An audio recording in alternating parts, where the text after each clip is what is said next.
Hello, everybody. My name is Andrea. And I'm MJ. And welcome to another episode of the Lapsdown podcast. This is a packed and full episode. We had 3 races this week. We had F1, IndyCar, and NASCAR. Last time for a while. We're going pretty thin in April when it comes to racing, which is why I think it's a good time to bring up now. We are not going to have an episode next Tuesday. There is literally no racing, guys. There's not even NASCAR. Like, do you know how bad it is when it's there's not even NASCAR? So we're gonna take the week off, but don't fret. We're actually working extra hard this week and filming a couple extra bonus videos that we're not exactly sure when they'll come out, but definitely in the next couple weeks. So you'll get plenty of laps down. Right, MJ? Everybody's gonna get their fill. You'll get so much laps down.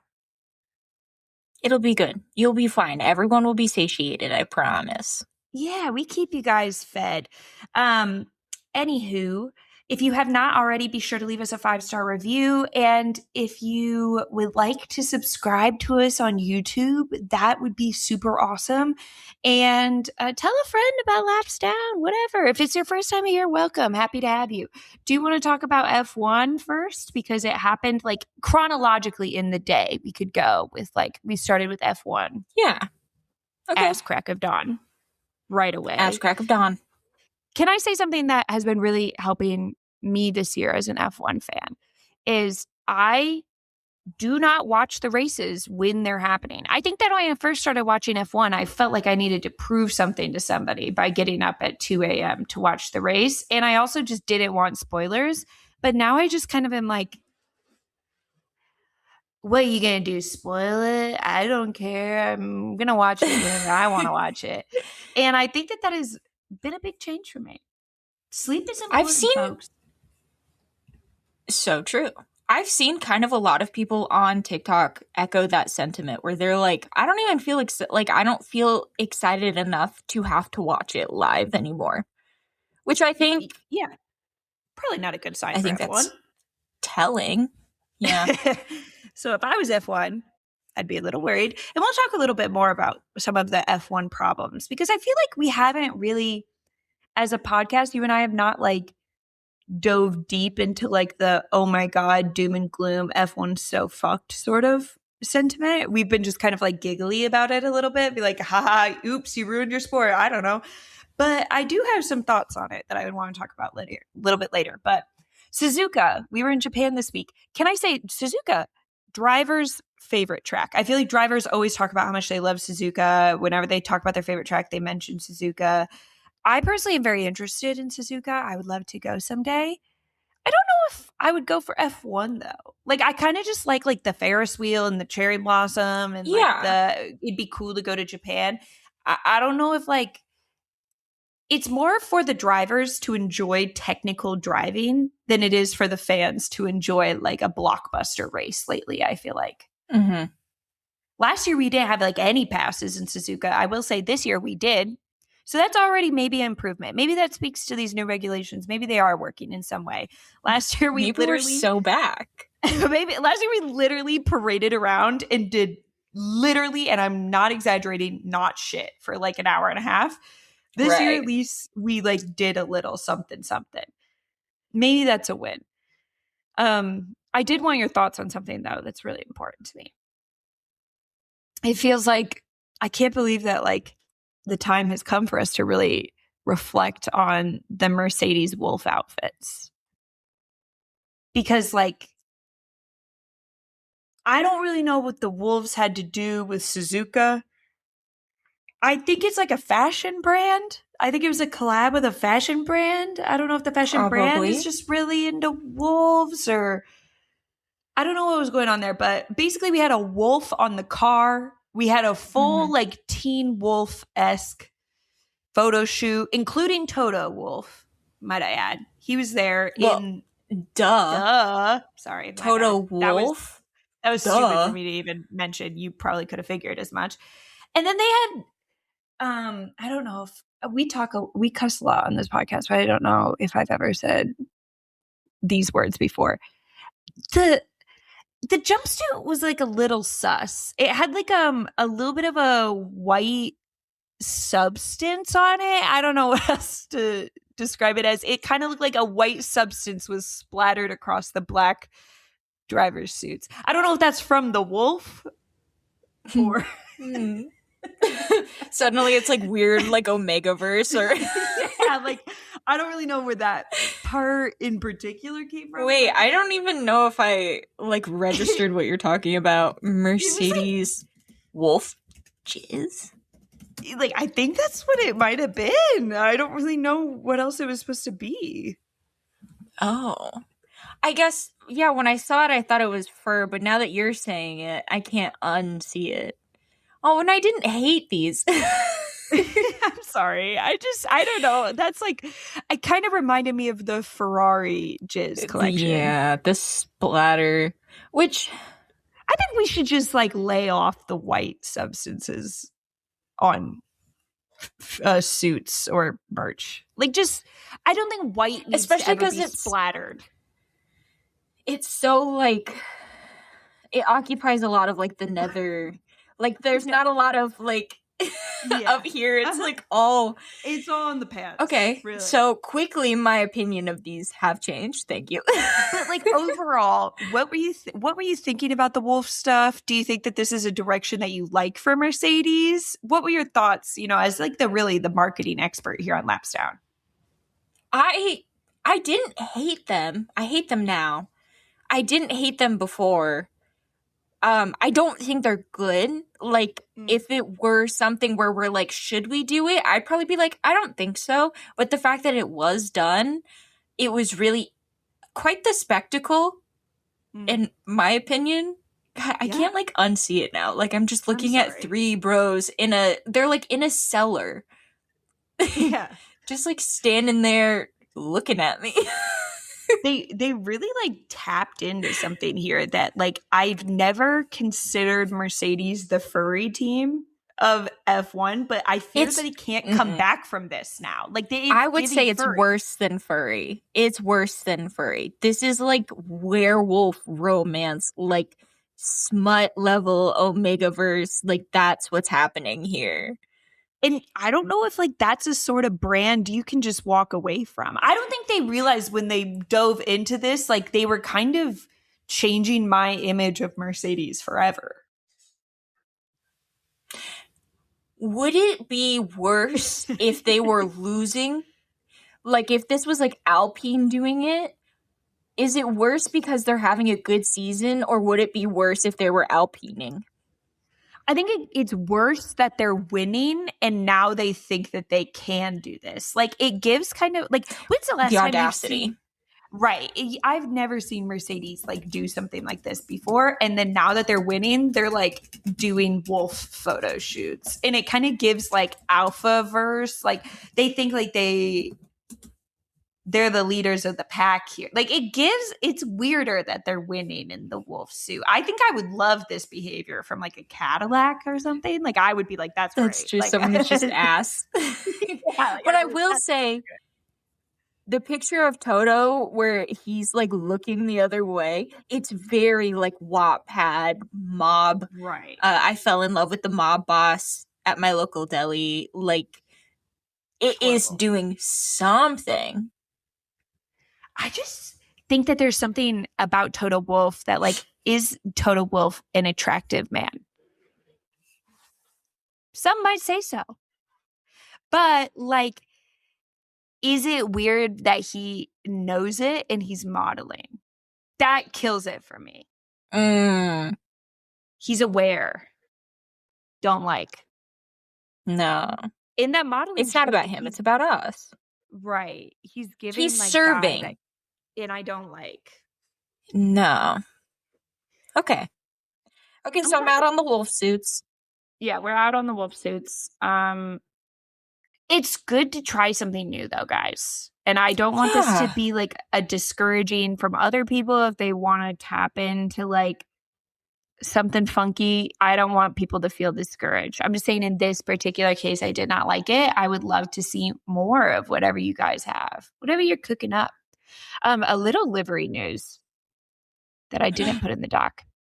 Checo and Valtteri were doing like a little interview about Cadillac, and they were kind of joking, and they were like, "Oh, we're gonna have big upgrades in Miami, so Mercedes, watch out!"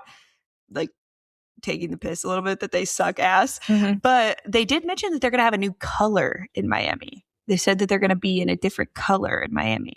What do you think a Cadillac, because they're the USA team, livery for Miami is gonna look like? Do you think that I'm kind of hoping that we get something like, ooh, can we get another Barbie pink?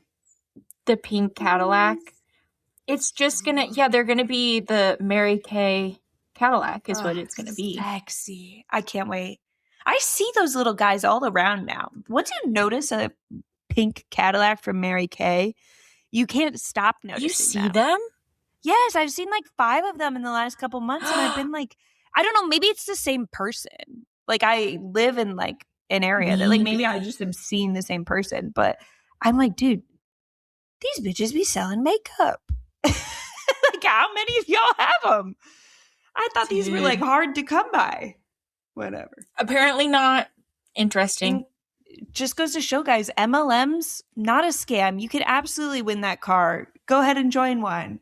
And they're not paying any money on that car because that's what was promised to them. Shout out to pyramid scheme, or not pyramid schemes. I'm not saying it's a pyramid scheme. I'm just saying it's interesting how like as it goes down, it just kind of like it's just interesting. If you were I to love join an geometry. MLM, if you were to join an MLM, which one would you join? No, and I'm so glad you asked. I think we've had this conversation before. Right. I just think it's good that we put it out there. I mean, this is the sort of stuff me and MJ talk about on FaceTime when we're not filming Laps Down. We're talking about like, I feel like we filmed it. No. I think you said Pampered Chef. I have said Pampered Chef. I don't know if that was on FaceTime or on film. We have plenty of new fans. They need to know where we stand. Hard. I think, is Tupperware, was that a pyramid scheme? Yeah, I fucks with Tupperware. We could host like joint parties because we both kind of have like cookware. Like we could be like, cool. People could come over to our joint party. We could have like little dips out. You know what I mean? And, it'd be so many dips. It'd be so Midwestern. We'd have a charcuterie board, but it'd just be cheese for some reason. And we'd be like, yeah, but look, we've got artichoke dip. And that right there is that's some venison sausage. So if you don't like venison, don't eat that. That's from my husband. He made venison sausage. Don't eat that. Do you guys want any summer sausage? I think you're supposed to put that on a charcuterie board, so I just put some there. But yeah, and that's homemade. Correct. Yeah, we just got the dryer. And those are out nerd in the pole barn. Gummy clusters. Just as like a tart element, I read that you're supposed to put one of them on there. So we really got it all, folks. Well, I'm glad we could talk about the important stuff here on Laps Down.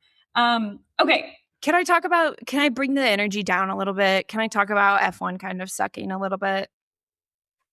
I don't know why that would bring the energy down. I've been saying this for years. I know. But in qualifying, there was a bit of a problem where a lot of the drivers were expressing some real frustration. They have talked obviously at length about how much they're not a fan of these regulations, but qualifying here in Suzuka,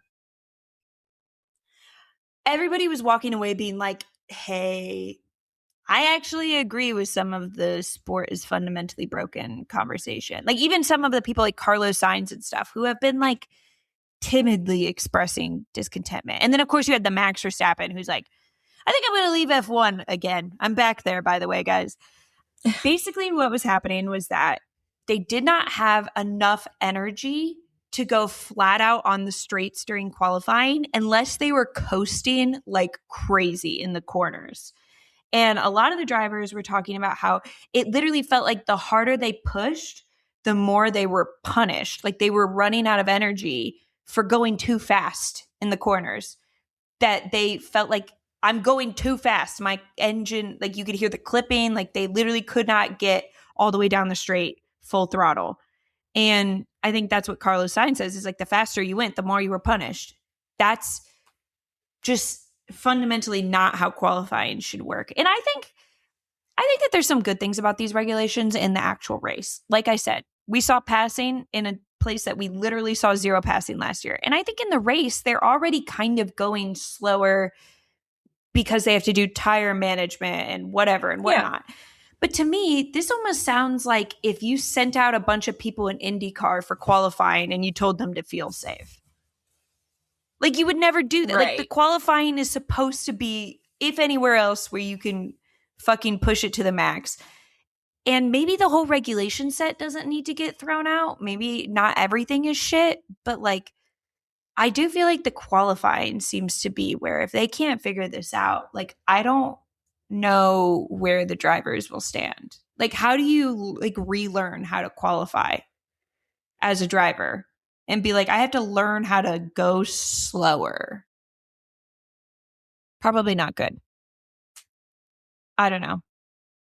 How do you fix that, MJ? I'm curious. Here's where I'm curious. When they were coming up with the regulations, and maybe there's a DTS episode. I haven't watched it yet. How do you come up with regulations and like a projected car that these teams are going to have? Because I'm sure there's some kind of base car.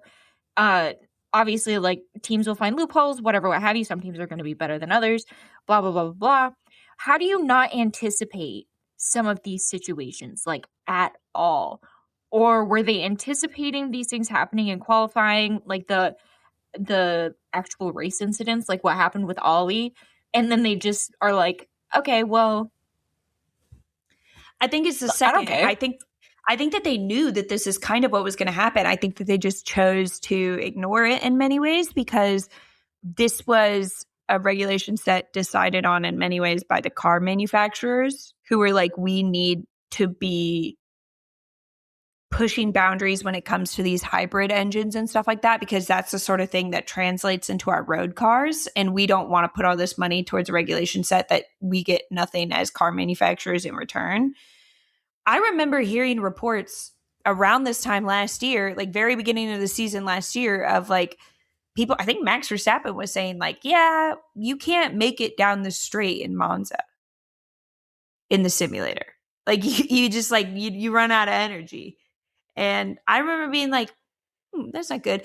And then I don't think that they anticipated, though, the Ollie incident, which we can talk about. I have in the notes. Essentially, Ollie was... I don't know how they didn't anticipate that. Because like even someone who does not know jack shit, was like, oh, it's interesting that sometimes the cars are slowing down in places that cars are speeding up. I think that'll probably be fine. I think... So if you guys were kind of lost on what happened to Ollie, he was deploying battery, going faster at the same time Franco is, I think they say harvesting. I guess that we could call he's harvesting energy. He's gathering energy. So he's going super slow. Franco, I don't think, knew that Ollie was right behind him, went to the center of the corner as you would as if nobody was around you.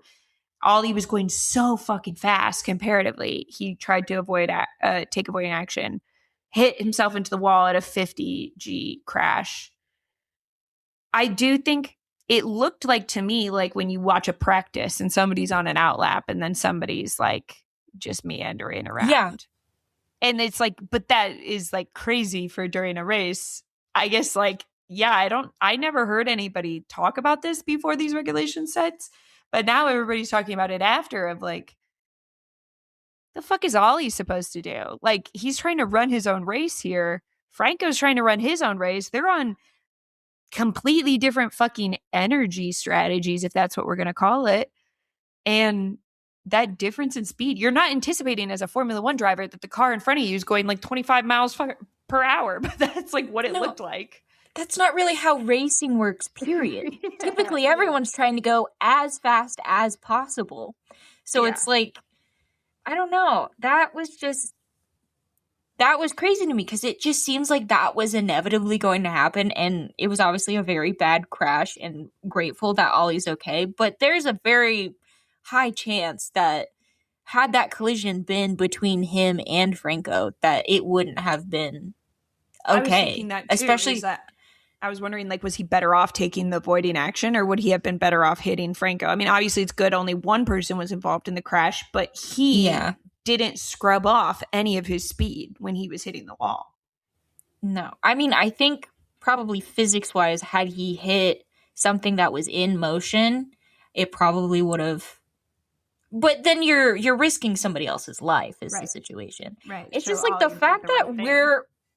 we're having this conversation of being like, well, we got these cool hybrids, but like somebody could die in a sport that's Yeah. ass right now. It's just like this whole thing is so pathetic. And I hope Apple TV is just like, fuck, what did we do? I get really scared watching the starts now. Because there's like Yeah. often it looks like to me, as somebody who's like NASCAR brained now, which I sometimes miss when I used to be F1 brained, but now I fear I'm like NASCAR brained. I'm NASCAR like, brained. it looks like he just missed a shift. Like it, but that's Yeah, how he all the missed a starts gear. kind of like it. 100%. That's how like all the starts look, and it's like sporadically, like 5 or 6 people look like they just missed a gear on a restart. And you have to hope everyone behind them have the reaction time to like skedaddle around them. But I'm so scared one of these times these starts are just going to be a shit show. I know It's there are really people on scary. Twitter that are like, I wish motorsport were like more dangerous, like whatever, what have you. I don't know. I was kind of rocking with what it used to be. I kind of liked it before it got all scary, and I was like, oh no, one of these little British men might die. I don't like that. I don't like that really. It's pretty crazy. And imagine, you go. I was just gonna say, dying for such a shitty racing product, like, what are you gonna like risking your life for this shitty of a racing? Like, when are we gonna be like, maybe? And I know this is controversial, but maybe F1 isn't the pinnacle of motorsport. It's really weird to see how it's like. I wish I could like talk to just F1 fans, but obviously most of the people that listen to our show watch other types of motorsports. But if you listen to our show and you just watch F1, I would love to hear your perspective. I don't understand how just F1 fans are dealing with the like shit F1 is getting, where like every other motorsport is like shitting on F1 actively and being like, you're the joke now of motorsports. Like everybody's making fun of this sport. Will Buxton was on the broadcast. He was making digs at Formula One. But my question for people who only watch Formula One, first of all, I'm sorry I'm into your sport sometimes. I love you. You're probably a nice person. Second of all, what are you doing? Like, when you tune in every weekend to such a shitty product, like, where are you finding your motivation to continue to tune in? Because, like, even when my favorite driver got axed, it was harder for me to tune in after that because I was like, okay, but what am I cheering for? And now that there's like no racing product, it's like, what keeps you coming back? And also, how many years are you willing to deal with this? Like, where would you draw the line and be like, I have to find a secondary motorsport, or I have to sleep in or cancel my Apple TV subscription? Where's the line? This regulation set, I think, is for the next 5 years. Like, can F1 last 5 years? I mean, obviously, I'm sure if you historically have watched F1 longer than us, I'm sure that all of the regulation sets in some ways have had this sort of doom and gloom, maybe not to this extent. And obviously things, teams get better, people figure things out, they get through the reliability issues. I just think like right now, I'm struggling to figure out like how long can you do this if the drivers fucking hate it? Don't the drivers have to care at a certain point, and right now all of them are like, and it's funny to us because like you and I find funniness in like drivers being like, this shit fucking sucks, but like 5 years of drivers being like, this shit fucking sucks, eventually it'll start to get kind of sad. It won't be so funny anymore. They're gonna have to do something like that sleepover they did that one time when the Drivers Association did this sleepover so bad. But like other sports go on strike. Yeah. Why not F1 do it again? I think usually when sports go on strike, it's like more money or more safety. Here, it's like, we want more aura, please. We lost a lot of aura. We're going on strike until you can bring more aura back, because right now we're all kind of feeling really low about ourselves. We're feeling kind of sad. People are kind of making fun of us. Will Buxton's making fun of us over in IndyCar, and we don't really like that very much. We're going on strike until I think that's can bring the aura back. That's a perfectly valid reason, in my opinion, to go on strike. And George, if you're listening, put it in the group chat. You guys can all get matching pajamas. It'll be cute. And just George is like 2 weeks ago probably would have been like, fuck no. But now he's probably like, you're right. This shit does kind of suck. That little fucking Italian teenager is leading the championship, and it's supposed to be my year. What the fuck is this shit? Yeah, he probably love would George. start the strike. Yeah. Okay, so we kind of talked a little bit, I guess, about some of this stuff, but in Kimi Antonelli, pole again. What the hell? That guy's really good at driving.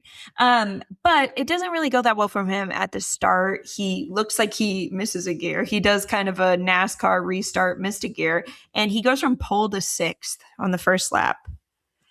Nice. That's pretty impressive in the fastest car. That is. He reminds me of my friend. Who's your friend? Lando Norris. Oh, we should start making fun of the Mercedes for bottling the starts. Like, that would be really funny. Did he not bottle the start? Guys, that was so much fun when we could just make fun of Lando Norris for bottling every start. It really sucked when he started to learn how to do good starts because, honestly, that was like half of my like joy from tuning in every weekend. I'd be like, there's no way he's going to do it again. And then he would do it again. Dude, I think Kimmy's keeping the dream alive. Suddenly I'm back in. F1's goated.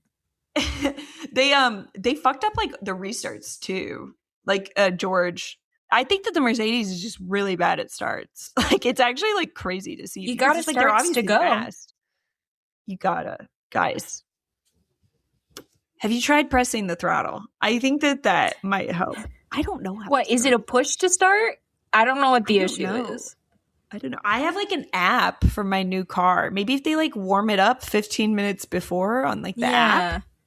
I mean, I just put the key in. I got one of them old ones. I just put the key in. She's analog still. I have an analog car. No, it's really interesting to watch them like just be like, ah, shit, not that again. Whatever. Oscar Piastri nails the start. Started a race. That's good. First time for him this year. That's really good. I'm glad you clocked in this week, Oscar. Listen, I'm glad. So whatever. They do the first stint on these tires. It's boring. I was like, damn, we still haven't done a single pit stop, huh? And they're like, nope. And I was like, fuck. But they come in for their pit stops. They leave Kimi out and they bring George in. And at this same exact time, George is like leaving the pit lane is when why did I do that? Sorry, I just dropped something, guys. Is when Ollie crashes. And so the safety car comes out like literally the moment George is leaving the pit lane. And then of course, Kimmy's like, fuck yeah, I just got a free pit stop. So even though he was in like 5th, 6th or 7th at this time, because he like was struggling at the start, he got like such a free pass. And George, of course, was pissed because he was already kind of arguing with his team about when to come in. And then it was like, of course, he came in at the worst possible time. He even got kind of told off by Toto a little bit. Toto came over and he was like, yeah, bad luck. I get it. Like, the fuck do you want us to do? Like, clock in, please. We're in our wolf costumes. It's a whole thing. Like, please. But it kind of felt like the day was like ruined for George. Like, he was kind of just like, I'm done. Wait, was that funny? Really? It's just there's two wolves inside of me. One of them is Kimmy bottling the start, and the other one is Toto yelling at George.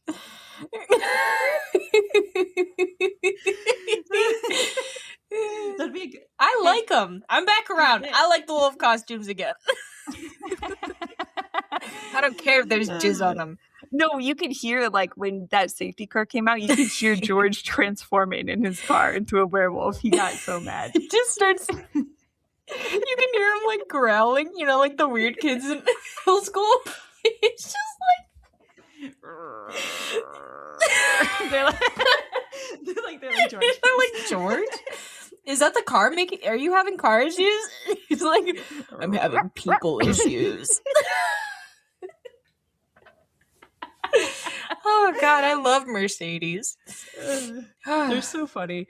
But anywho, Oscar finishes the race on podium. Charles on podium. Nice. Ferrari Leclerc? kind of. What if I lied? Did I make that up? You're making me feel like I might have made that up.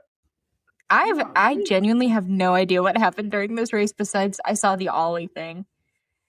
And then Kimi, of course, winning. Kimi is now the championship leader, the youngest ever. What are your thoughts on child labor? I'm much like my governess, Kim Reynolds, pro child labor. In fact, I think he should have started at 14. Honestly, like, what the fuck was he doing during that time? Like, it's just embarrassing that it took him this long to get a start, I think. If you were really a protege, you would have started much younger. Yeah. Just our thoughts. Tough for George because I kind of feel like George is going to have a Lando year this year. I kind of feel it coming where it's just like, not possible. No, okay. He would never be like that. I think he is, and here's why. I think it's like he came into this year feeling like hot shit. I'm the favorite for the championship. And then you let your much younger and less experienced teammate kind of dog walk you long enough that it becomes embarrassing. And then you start doing good again just at the time where like maybe your teammate kind of falls off a little bit. That's how I think I can see this season going for George. I think he's going to struggle for a couple more weeks.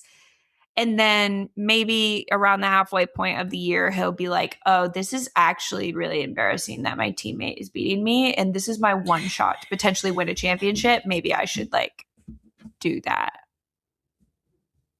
I can see that. I was just looking up the driver standings. It's crazy. You want to hear the two people that are in front of Max Verstappen? We got Pierre Gasly and we've got Oliver Behrman. Can I say something? If I were, how many times has he won? 5 times? Max 4? 4. That's close 1-5. If I won the championship 4 times, and then they were like, Pierre Gasly is actually, he's topping you by 3 points. I would quit too. Yeah, he kind of got like beaten in qualifying by Hadjar and Lindblad. Like, what do you do at that point? Retire. No, I said what I said. Although I will say that, speak on it. I think that there's something so charming about Max that he could never be like, my goat is washed, because he kind of just like has said so many times, like, hey, just so you guys know, like someday I'm gonna just want to be fat and old. And I'll be sure to just like leave F1 before then. And he's already kind of telling us, he's like, I'm not even going to give you guys the chance to call me washed. I'm going to leave before then. Like, I think that's like the best way to live life. Like, I think it's so good. I heard Jordan Bianchi talking about like how much money would NASCAR have to pay Max Verstappen to get into NASCAR just for like one race. And I was like, there's no amount. Like, if he doesn't want to do something, he does not care. Like, he's not going to do it for any money. He's not going to do it for the fame. He's not going to do it for the, he's just like, I mean, he might go to like WEC or something because like he fucks with that. He's just never going to let you call him washed. He will always leave before then. And so like, he's like, oh shit, I'm kind of getting beat right now. I don't like that. I think I'm going to leave. Whereas like, love him to death. Like Lewis Hamilton never had that voice in his head to be like, we should leave before everybody calls me washed. Max saw that and he's like, I'm good on that. I don't would really hate for someone to call me washed. Why don't I go to Ferrari? Yeah. I think that's nice, like so admirable. As a Max, ask Persephone if you're washed. Ask Persephone. As a Max fan, I just have to say, like, I appreciate that about my goat. He would never let you call him washed. He will leave before that. As a fan of realness in general, I also appreciate it. I also like love that he's kind of lazy. I really like relate to that with Max. Like, He's like, I really just like am running out of days that I want to clock into work. And I'm like, Yeah. dude, fucking same. And we're the same age, basically. He's like a little bit older than me, but I'm like, me too, Max. Like, I'm kind of running out of days that I want to clock into work. Did you see he won that Nürburgring race and then got disqualified? Yeah, he had too many tires, which I think is also, he was just probably like, yeah, we're going to get disqualified, but I think it'd be really fun if we could just go faster. I was talking to Nick and I also had that thought. And I was like, it wasn't an accident. I was like, he did it for fun. Like, he was just like, why would I do it on old shitty tires when I could do it on new tires? And it'd be Think of how fast I could go if these tires weren't ass. And then he did. And then he did. Speaking of, he screenshotted the graphics that said he won, and he's like, I don't even know what you're talking about. What are you gonna do? Come get the trophy? It's in my house. Fuck you. I also wanted to bring up in team standings. This is the craziest team standings list I've ever heard. So I'm going to read it off for you. First place, Mercedes. Okay, makes sense. Sure. Second place, Ferrari. You guys did not figure shit out. There's no way. Third place, McLaren. Okay, so we're rocking with a normal team standings list here. Fourth place, Haas. They're the fourth team overall. And that's with Ollie's crash. Yeah. I don't know why you're acting surprised. Fifth place, Alpine. No. Now I'm starting not to trust you. And then sixth place, we have Red Bull. Seventh, we have Racing Bulls. Eighth, we have Audi. Ninth, we have Williams. Hey, James Vowles. Your team rides on this shit. Hey, James, do you remember for multiple years when you would go, oh, we're waiting until 2026. We're going to have a really good car in 2026. That's why we have to get rid of Logan Sargent because of... Suddenly I turn into Donald Trump.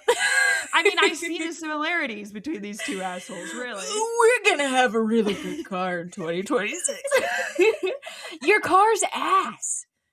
No, it's like, did you hear that they're having problems with three-wheeling? Which I was like, pause, what?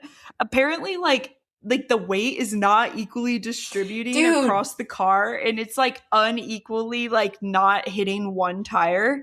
They're literally three-wheeling. I even know there's a one problem of the fundamentals. One of the fundamentals of having a car is the four wheels. It has four wheels. You have to kind of hit all four.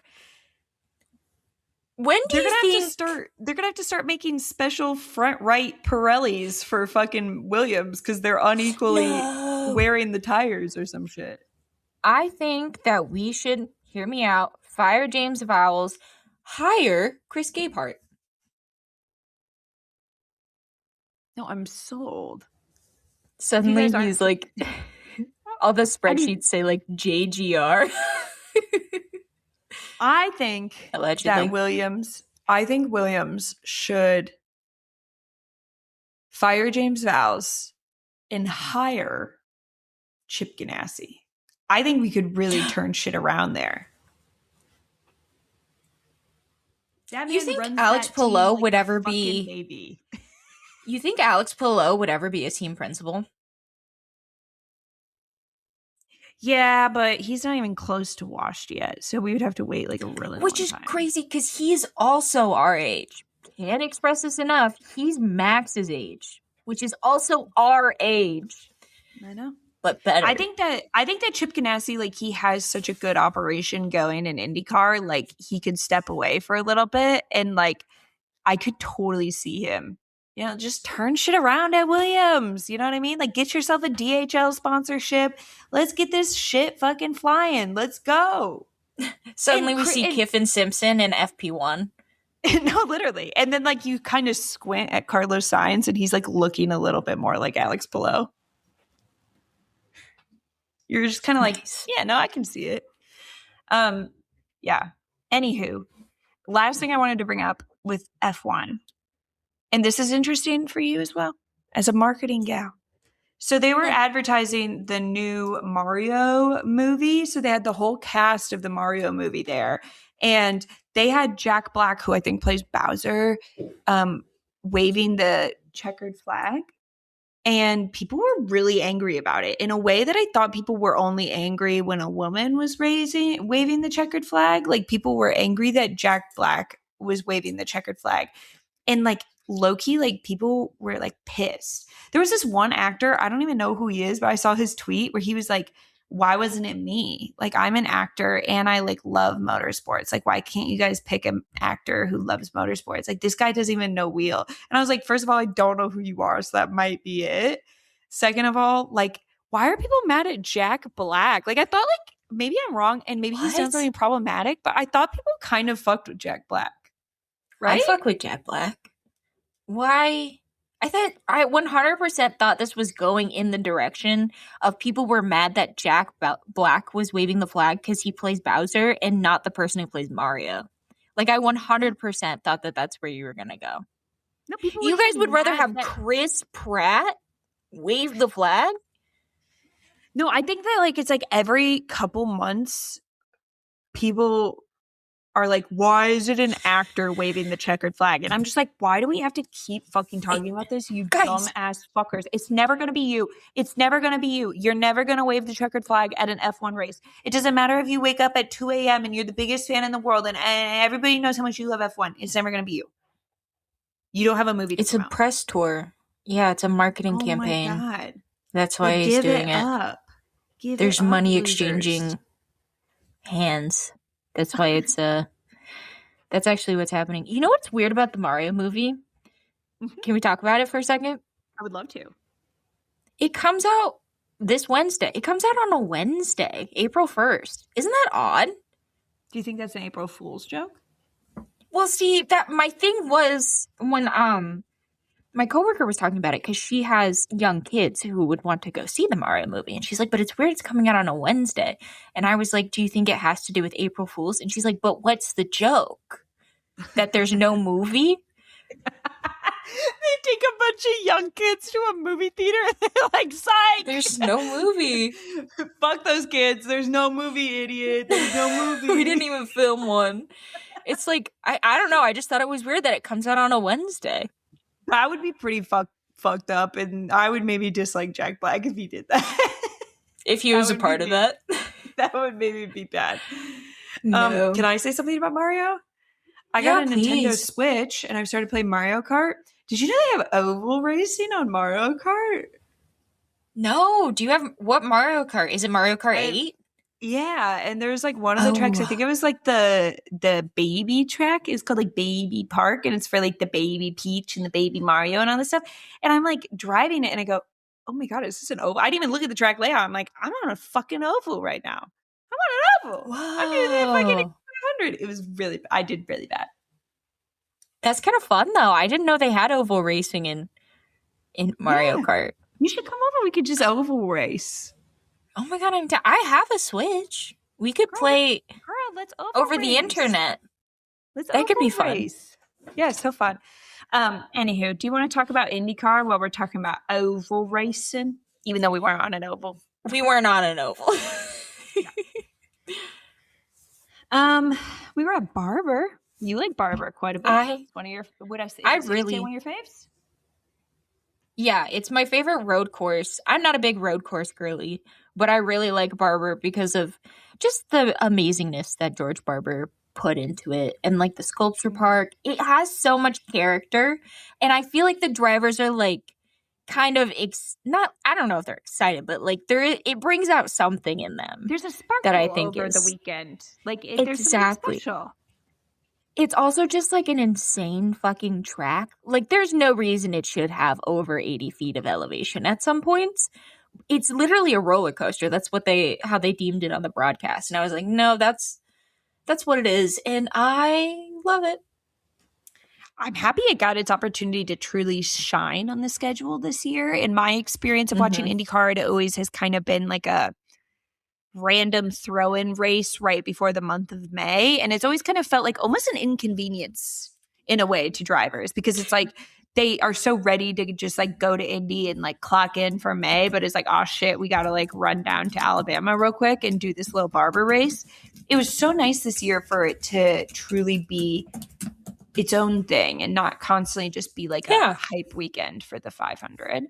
I also was wondering if you have a favorite like sculpture of the sculptures.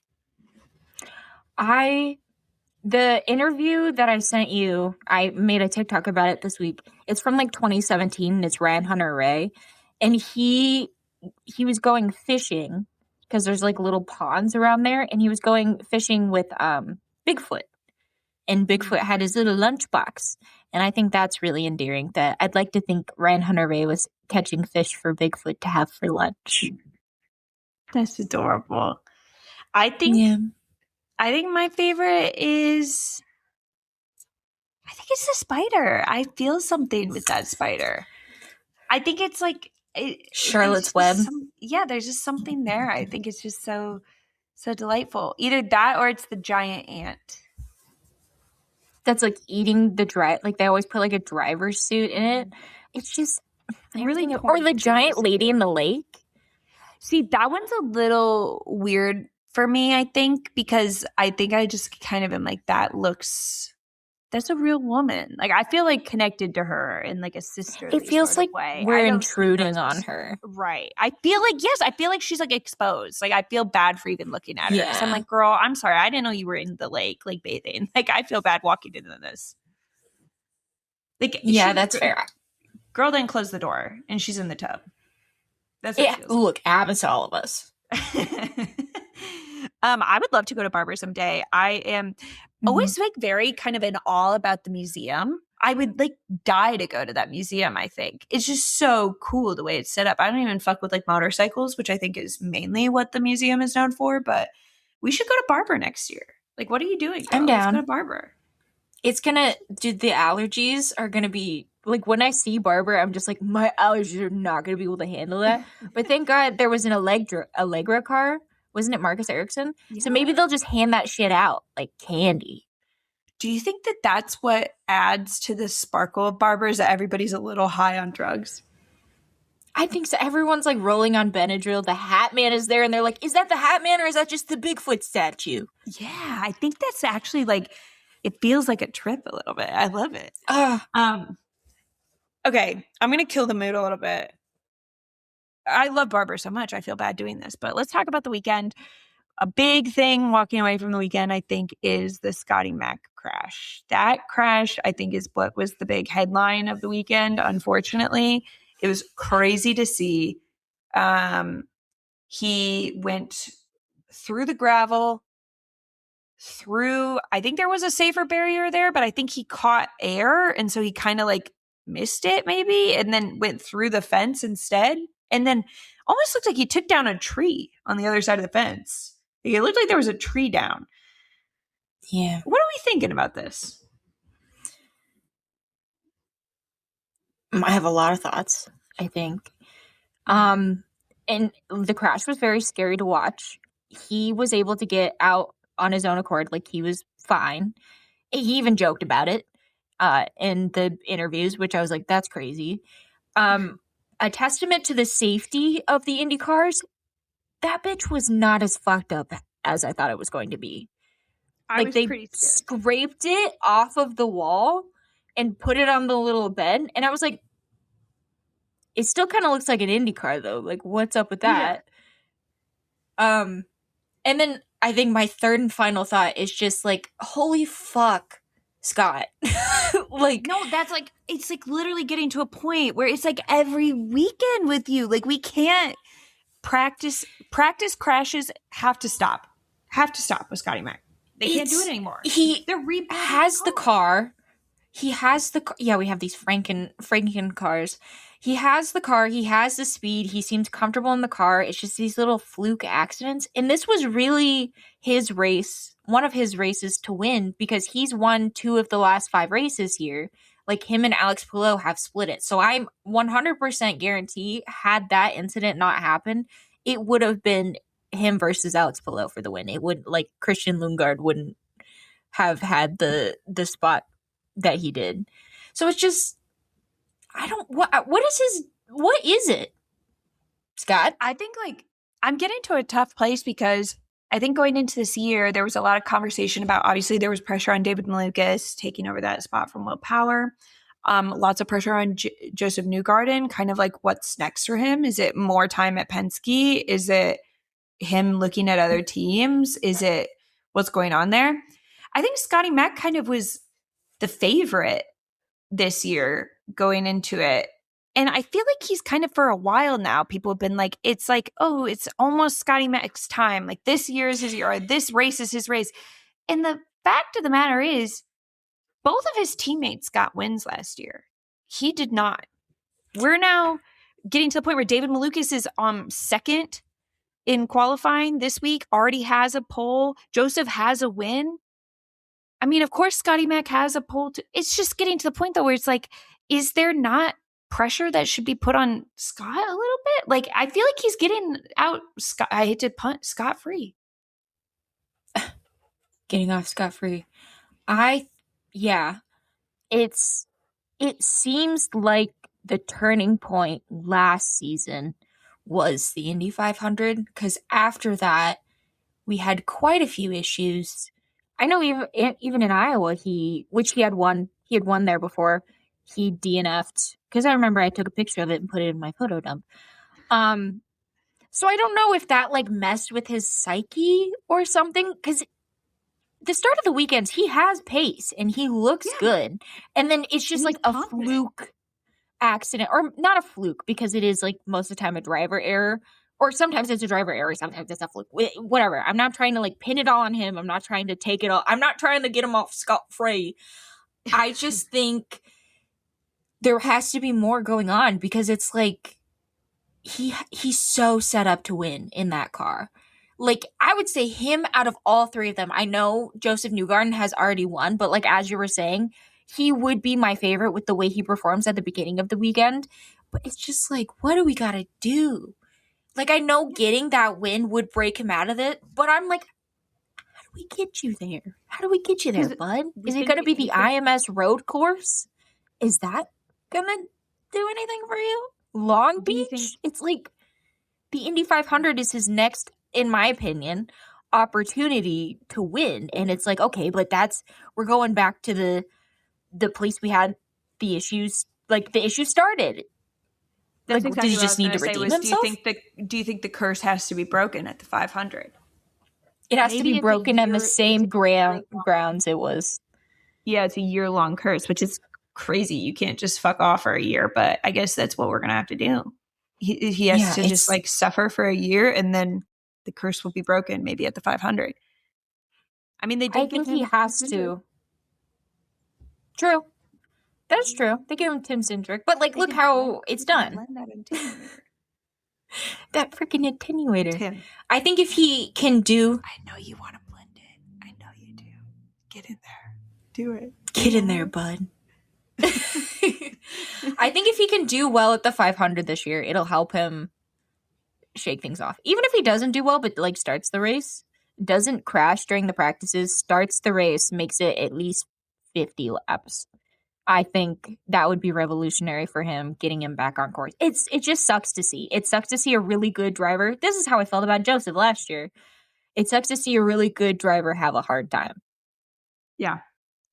It's always these two, huh? What are we going to do about them? Well, it's the red and yellow cars.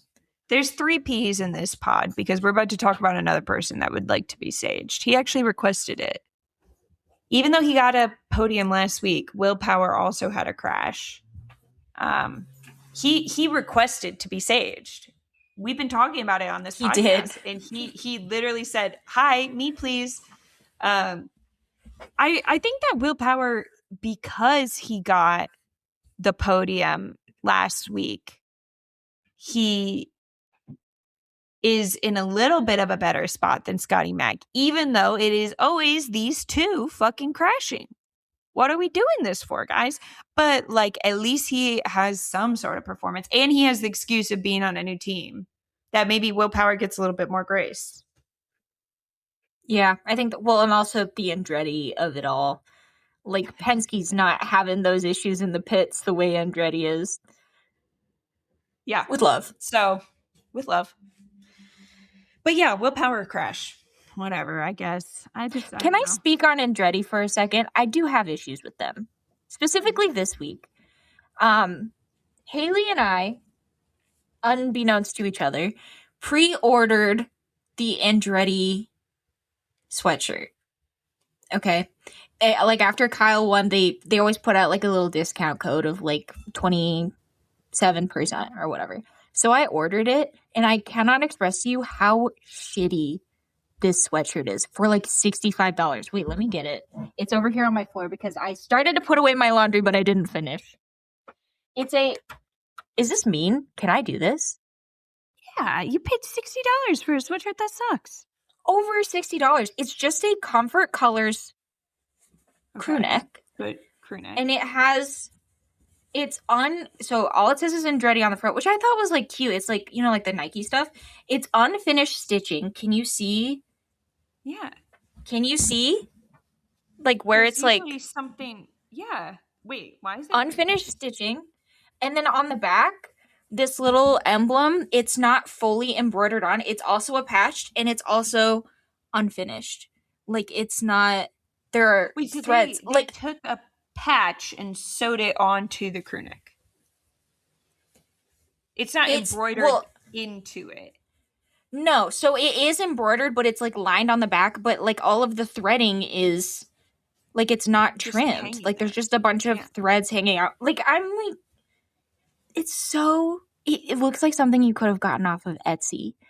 Like that's what it, and I paid like $65 for this, and I was so disappointed when it got here. I'm like, I didn't even put it on. Anyways, I just wanted to say that.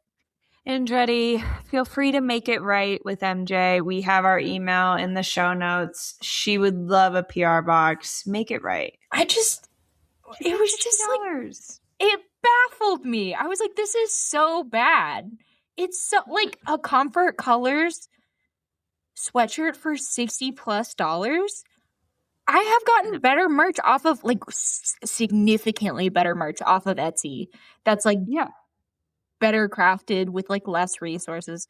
I don't know. That just really rubbed me the wrong way, Andretti. No, I'm glad you said something. I'm glad you spoke up and spoke out. Yeah, Never let them diminish your voice. I keep thinking though, today's Colton Herta's birthday while we're filming. And I never realized me and Colton Herta's birthday are so close to each other. Is he an Aries? Yes.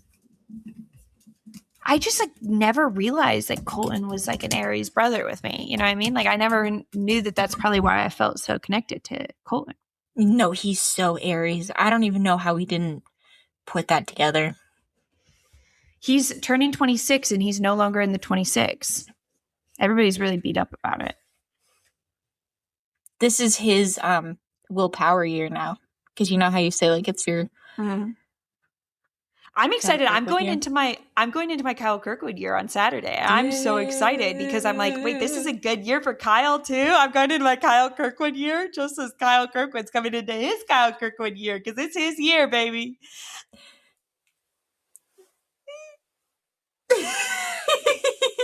Anywho,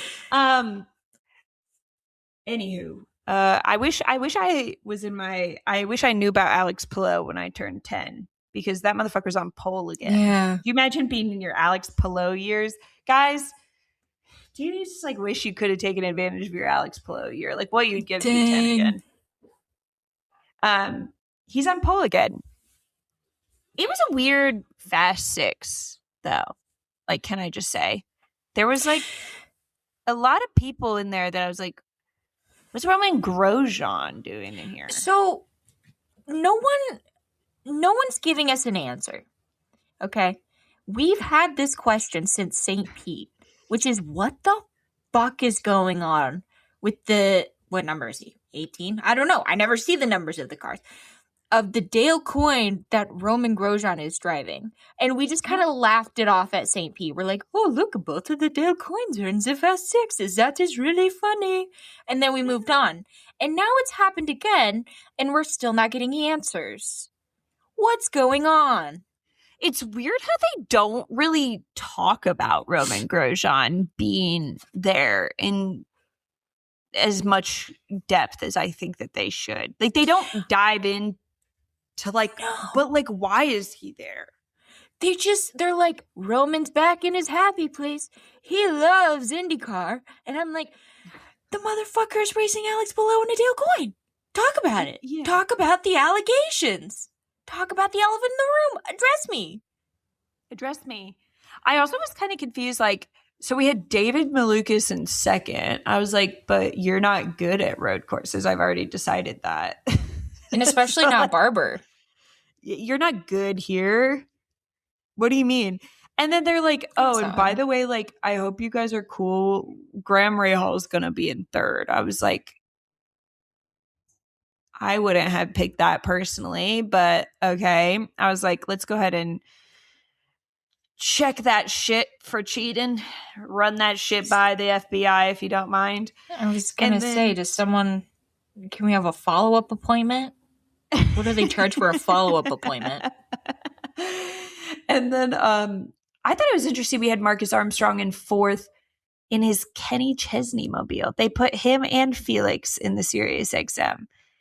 And they did like a little segment with Kenny Chesney during the race. And he was like, that was cute. Cool. I didn't even know that they were going to do that. That's sick. He was like, I've never been on a race car before. I will say they really embraced it. I really loved the social media content we got this week from Meyer Shank with Felix and Marcus doing their little Kenny Chesney vibe. It was good. There's something about Meyer Shank's social media where I'm like, that's just a person posting on social media. Yeah. Like at the end of the day, that's just somebody posting. Like professional, sure, but just a person. There's something weird going on with Marcus. Can I call it out a little bit? Speak on it. I don't know if he's always had a personality and I'm just not noticing it, or if he's like recently been like, I think I'm going to show the people I might have a personality. But he has been like kind of making me giggle lately. He did this whole segment with Dario Franchitti on the warm-up show. And they were talking about like how Dario will like give him advice and like mentor him. And he like says something about like Dario has a voice that would make a Wolverine purr. And they're just like, hey, Marcus, so we're on TV right now. What the fuck does that mean? And then during the intros, they were like, I'm so-and-so from this city in this country driving for this team. And like he does his little thing. And then he said something quirky. I don't remember what it was. Instead of saying he's on Meyer Shank, he like gave a little fun fact about himself. And I'm like, is he even allowed to do that? I don't know if I registered that. He's just like being quirky. Do you think it's an act, or do you think he's really quirked up? No, he's always been like this. Did you ever watch Screaming Meals? No. Yeah, so he's always been kind of the way that he is. Like, Screaming Meals is literally named after a fishing YouTube channel that they liked. Like, everything about him is like an inside joke. I think his brain is just like, there's something going on. He's always been like this. It's just they're giving him the microphone more.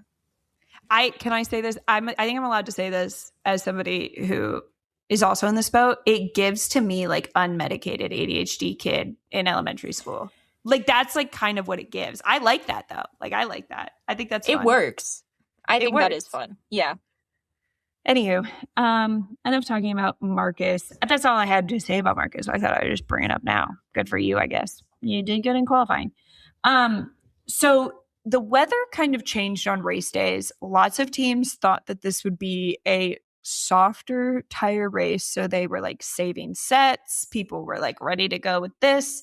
And Kyle Kirkwood was one of these people. He was like, yeah, we got an extra set of this preferred tire. It's going to be great. And then it just wasn't the preferred tire anymore. And you could tell the commentary was starting to put this together, and they were like, ooh, I think that this might be a hard tire race. And then of course they go, so which tire is Alex Palou on? Oh, he's on the right one. Okay. So like they started panicking because they thought that Alex Palou made a mistake. They thought like for once these teams got him. They got him good. They all have their extra sets of their soft tires that Alex Palou doesn't have. What did you think about this little strategy switch up that we were dealt at Barber? Like that it wasn't the preferred tire, that it ended up being the hard. Yeah. I mean, what are you gonna do? You know? It's like, I couldn't have told you which tires was gonna be the right one, but I sure as hell would have pointed at that little Alex Below guy and I would have said, y'all should be doing what he's doing. If he's gonna be on the hard tires, get your ass on the hard tires. I do think it's interesting just the concept of not knowing which tire is gonna be the best after running on the track all weekend. That's something I do really enjoy about motorsport is like we come into the race after practicing a handful of times. And then they're like, I don't know which tire's going to be the best. The wind is a little different today, and it's feeling a little cooler. I think everything's way different. Do you guys feel a chill? It's starting to feel a little bit like the soft tires are fucked. I love that about IndyCar, because I'm like, you guys don't know, but I also don't know, which means we're kind of on the same level here.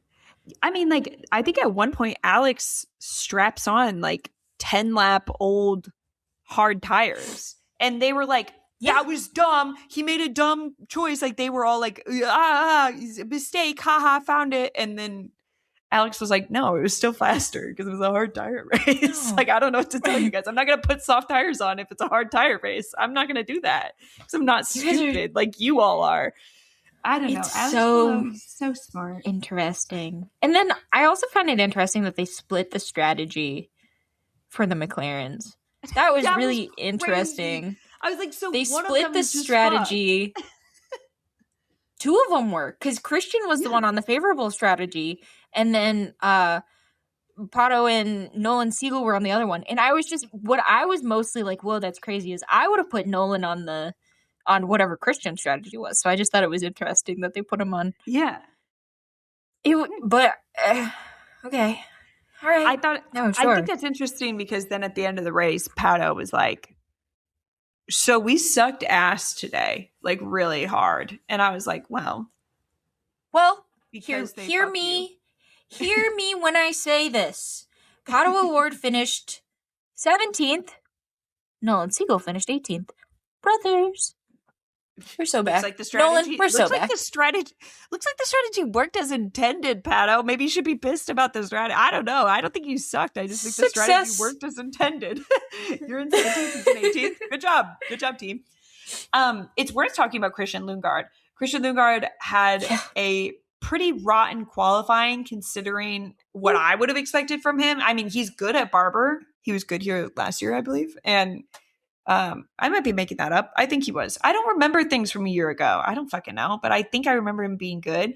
And he seemed disappointed in where he was, and he came up through the pack, and he was competing for a win. There was a issue with his pit stop that basically ended his possibility of winning.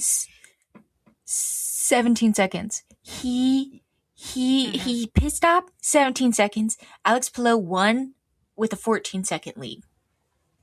Right. So put that in your pipe and smoke it, Zach. Zach Brown, where are you, buddy? Come on. Did you wait? One side tangent, and then I'll be done. I promise. Did you see he released a book? I did, and he's like Zachariah Brown. Here's my thing. He released that. I'll read it. It's fine. I'll do a one-person book club. No, if we're going to do a book club, I obviously want to be involved. We're not going to. Let me look it up. Buy this book. Maybe I can get it from the library. Yeah, this is going to be one of the many books that we've bought and not done a book club video on. We can't do this. But it's so well, funny. Because somebody doesn't want to finish the book. I'll say it. I finished some of the books. I know, got the vibe. That. I got the aura of Will Power's book. I am on page 30. I can pick it up again anytime. It's a good book. I just don't like reading and learning things. Should I order it? 7/10 of a second is what it's called. I just did. Don't. Oh. Anyways, I was going to say, bold of him to release that book at the same time Susie Wolf released her book. Oh, he hates women. Got it. He hates Got it. women. He said that. Who do you think wrote this book? Not him. 288 pages? What do you have to say? Oh, okay. I'm excited now, actually. Okay, guys. Okay. This is a good time to plug. Be sure to subscribe to our YouTube, even if you don't watch on YouTube, so that someday maybe we could monetize our YouTube to pay Subscribe. for dumb shit like this, please. Because she just Okay, is but now I making paid it so twice. I have to now pay for the book so that we can read it together. I paid twice as much. Dude, the Willpower book is the most expensive book I have probably ever bought. It's like $50, right? It was $50 freaking dollars. Well, I also have the Adrian Newey book, which was kind of expensive. I think that Willpower printed like 10 copies of his book. Like, I think that's why it's so expensive. I think he literally was like, no. Okay, guys, we're going to put out 10 copies and like, good luck if you get one. And then I got it and there was a picture of Denny Hamlin in it. Do you remember that? Yeah. Isn't it signed, the picture or the book? Is the book signed? No, the book isn't signed. The Denny Hamlin picture is signed. It was from an Xfinity win. Books signed? By who? Denny? Willpower. No, I don't want him to know I read his book. But it's like reading his diary. Like when we go to like tracks, we're like there like working. We can't like go there and, like, representing. Be like, Willpower, can you sign my book? We'll hand him off to other people. Yeah. Yeah. See if we can get our book signed. You don't even want to look Willpower in the eye, do you? That's what this is about. No, I would, but never as a fan, only as a competitor. Like, if I'm looking him in the eye, it's because I'm challenging him, you know? To a duel.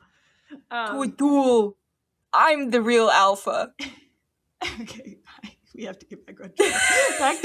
Back to Lundgaard having the problem with his pit stop. I will say he lost that race in the pits. He would have been able to 100%. compete for a win, probably win, if that pit stop mistake wouldn't have happened.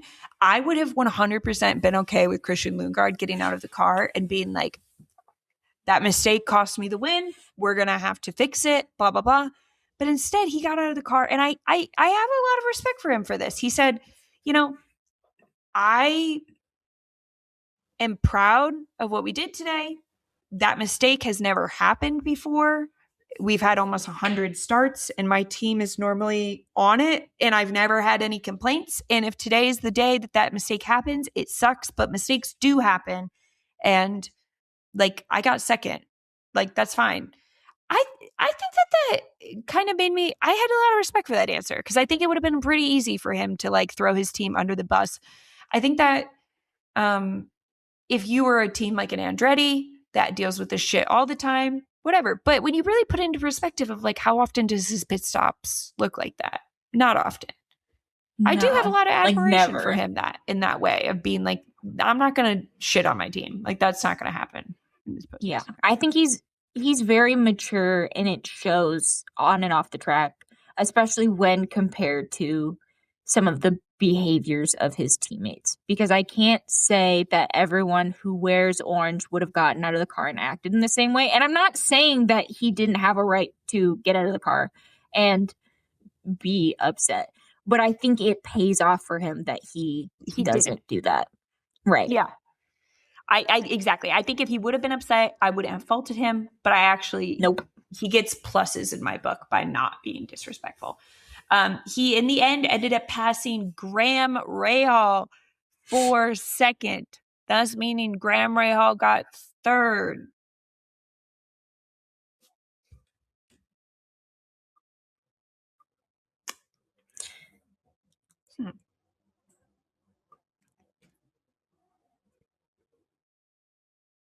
Well, anywho, and then Alex Palou won, and they tried to kill Alex Palou with confetti. Did you see that?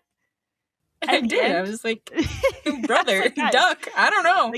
That was a bit too much. Like, they literally shot him at point blank range with confetti. Crazy, dude. Even Alex was like, "What the fuck was that?" I saw him like kind of. And he's used to the confetti being shot at him. Dude, and thank God this wasn't a place that uses sparklers instead of confetti. Dude, they literally point blank range shot. Execution style shot him with confetti. Dude. That was crazy. I don't know. You know it was who go ahead. One person, I thought it was a good race. I had a lot of fun. I did watch it. So I watched it after I got home from work because I was on a Benadryl trip yesterday. And I watched it when I got home from work in 1.75 speed. Amazing. Amazing way to watch an IndyCar race, I have to say. It was the most fun I've had and a really, really, really, really fun. But I also wanted to shout out my boy, Mick Schumacher. He's a fucking animal out there.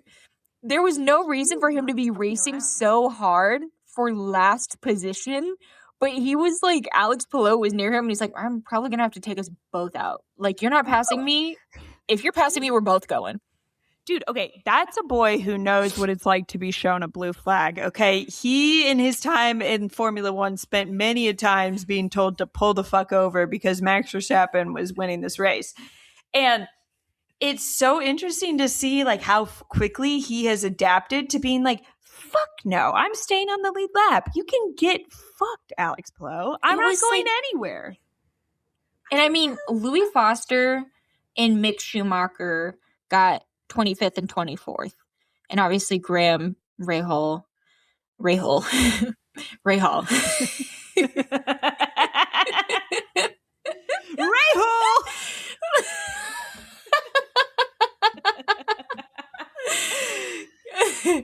That's not even that funny. Graham Rahal ended up on the podium. Really Rahal.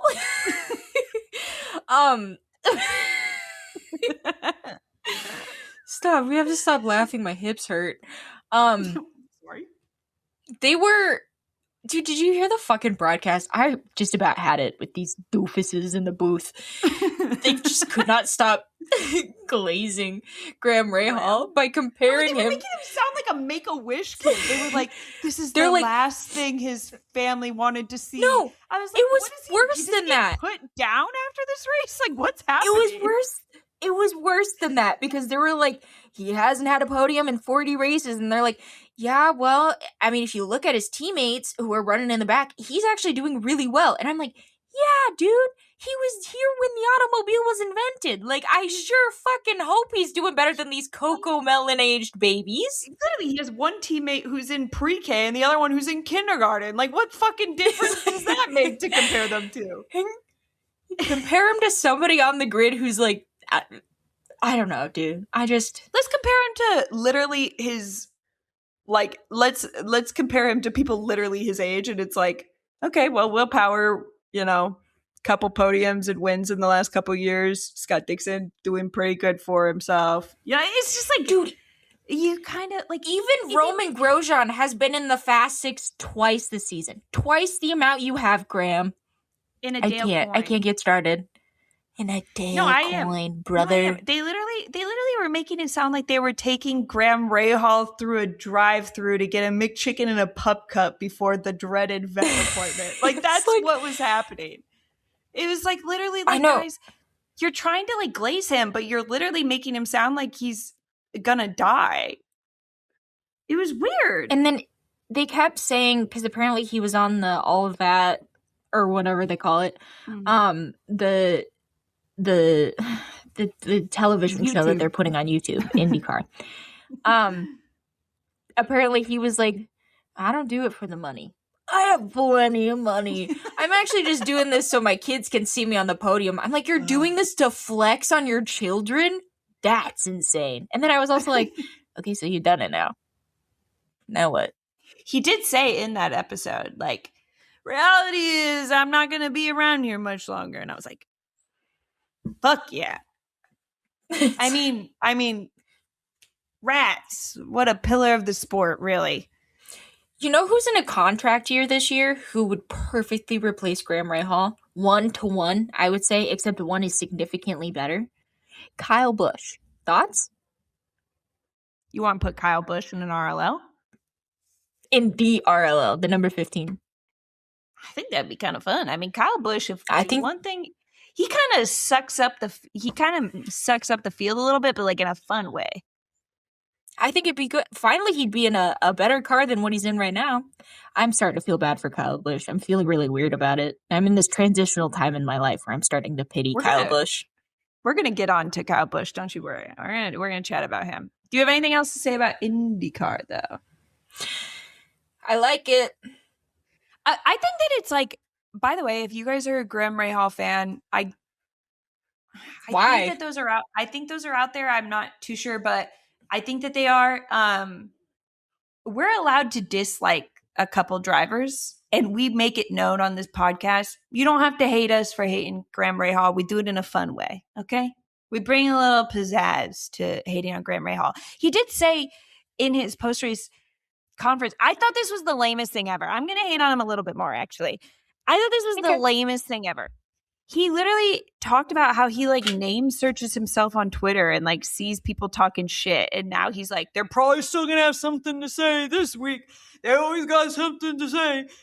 And there is nothing more pathetic and lame than admitting that you look intensively at what people say about you on Twitter. And you know he does. He name searches himself on Twitter all the time.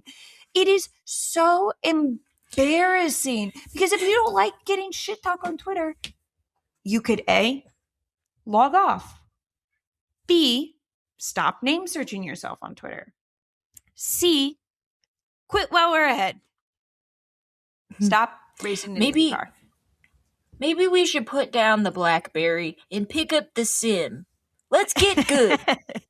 Yes, that's the other thing too. If you admit that you name search yourself often on Twitter and you also happen to suck at the sport that you're doing, it's like, okay, then maybe we're spending a little bit too much time on Twitter. You know what I mean? Like I never hear like Stingray Rob tweeting at fans who are shit talking him on Twitter. No, dude. Because if he did, it'd be so like that's a little embarrassing. Yeah.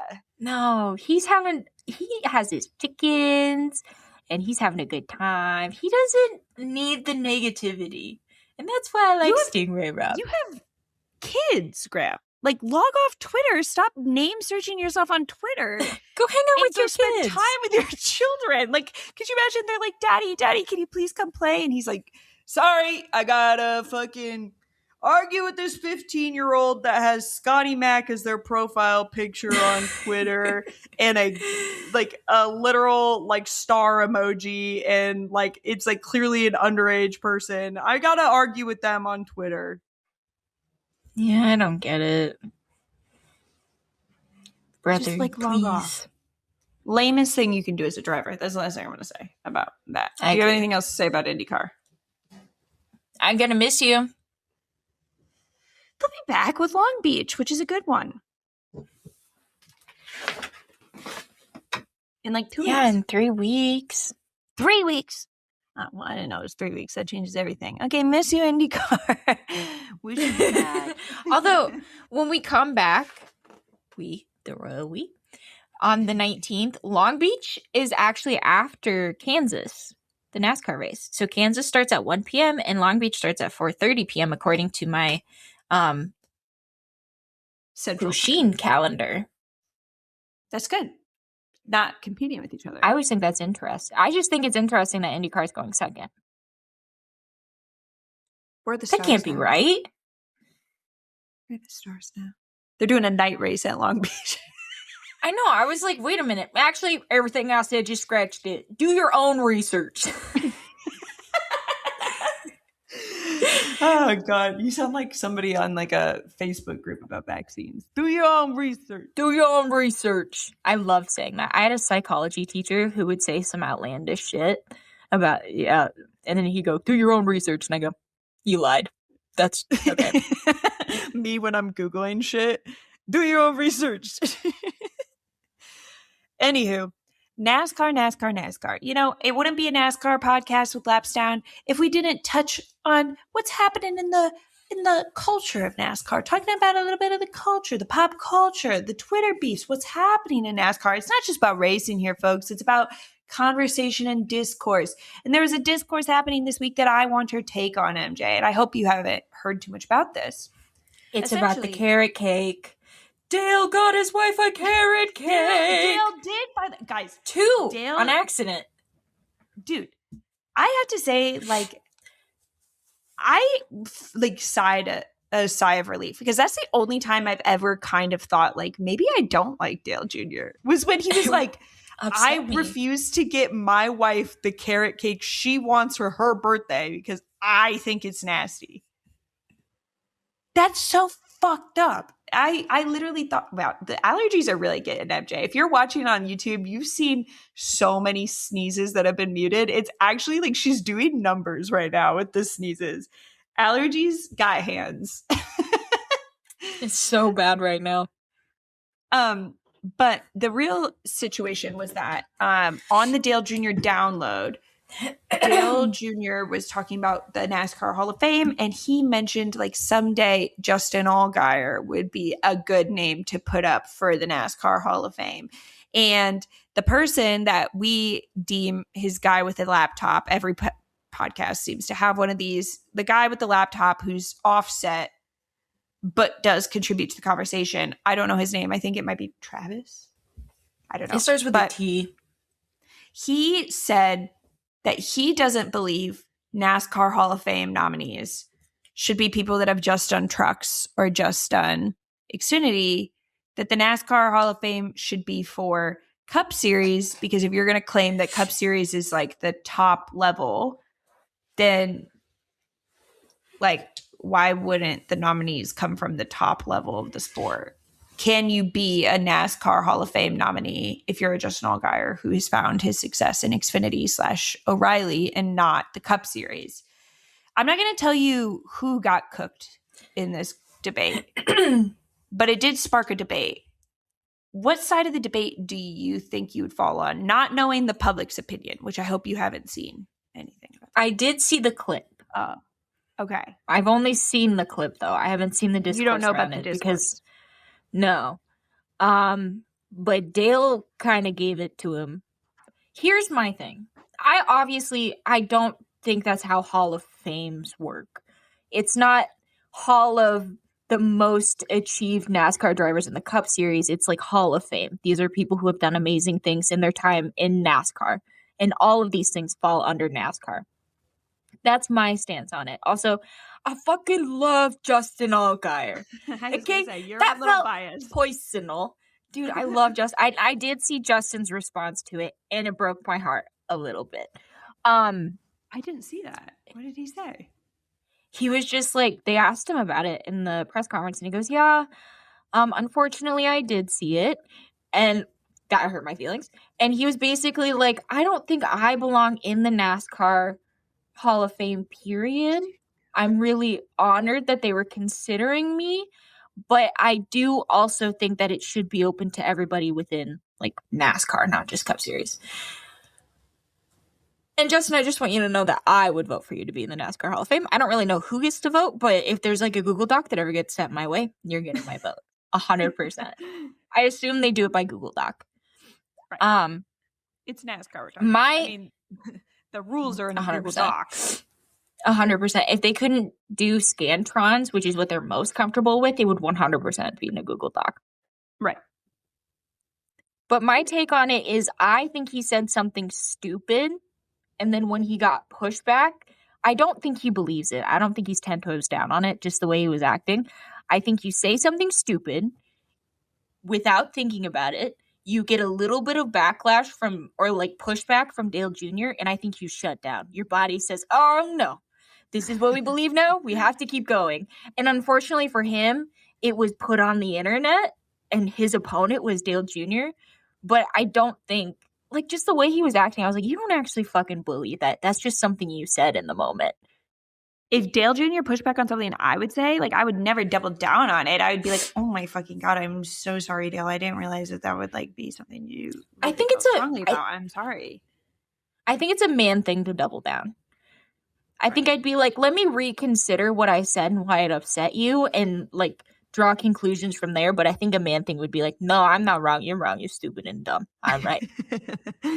I did think I could see the like logic of what he's saying of like, well, if you think of the Hall of Fame to be just who had the best careers, and is the best drivers of all time, you would assume that would have to be Cup if you also believe that Cup is the top of that ladder.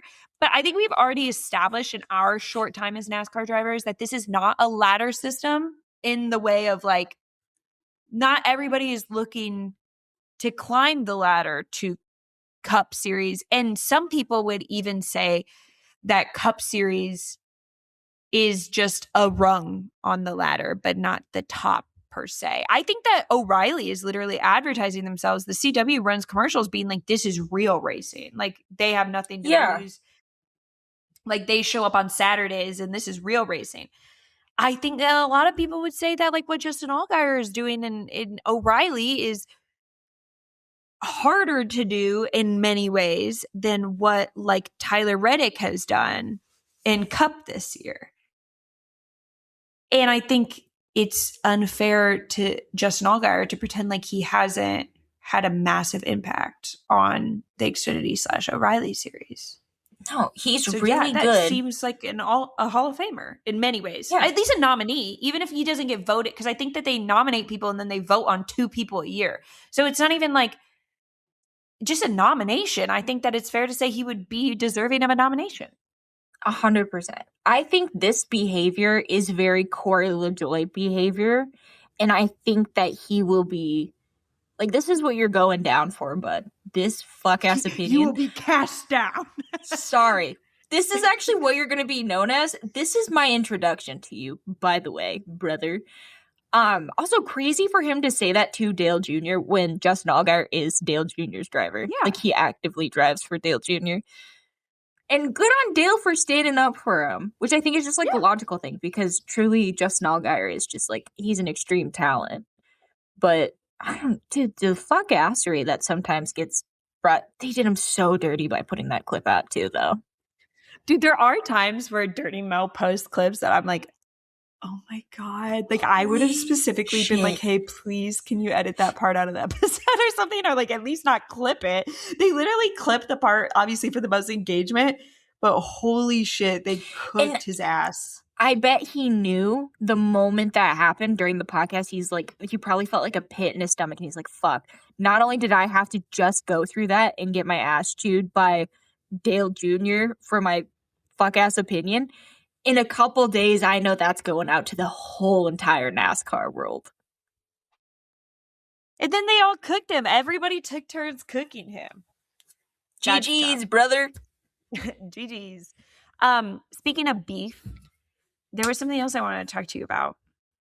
They showed a hot dog counter, like kind of in the middle of stage 3, and they were up to over 46,000 hot dogs by the middle of stage 3 over the course of the weekend. And I started thinking about that more, and I think that there's something fucked up happening in Martinsville, because like, I get it. Martinsville hot dog, famous for being gross looking and cheap, which is interesting. Mm-hmm. That then more people buy it. What's that about? I don't know.